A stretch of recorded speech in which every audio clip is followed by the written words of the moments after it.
Right now, we are making and as well as running some of the most power-hungry machines that the humanity has ever seen. AI data centers and the cloud. You might have different views on AI. I love it personally, but the electricity bill, that's the real problem here. You might be surprised to note surprised that 15% of the energy that's used in this is just wasted transferring the electricity around the grid.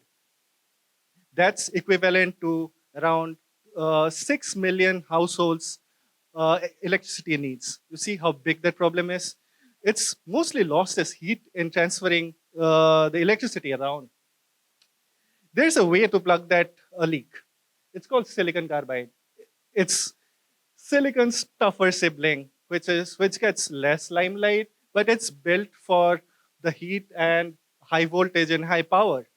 It's a billion-dollar industry, but the problem is making silicon carbide isn't that easy, and it makes a lot of defects, which leads to a lot of wastage, because making it is similar to making a cake. This looks like a badly burnt cake.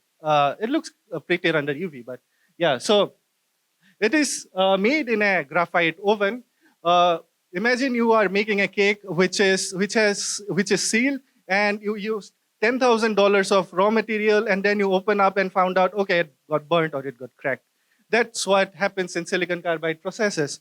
And there are secret ingredients that are used, like the porous graphite plate or cerium oxide pinch. It's like uses kind of a salt that's used in the processes. We do not know a lot about it.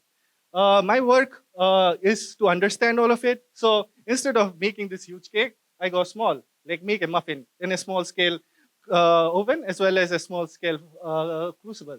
And then I also do atomistic scale investigations of the processes that goes inside this the silicon carbide PVT system, so that I can see it and explain it atom by atom. So this recipe, it's like a grandma's recipe. It's been there since the 1950s, 60s. But the thing is, I want to unlock the chemistry behind it. That's my work, so that we can make better crystals. Better crystals means more adaptability, and then this goes into different fields like electric vehicles, AI, reducing the heat loss during running these processes. That's all from me. Thank you for listening.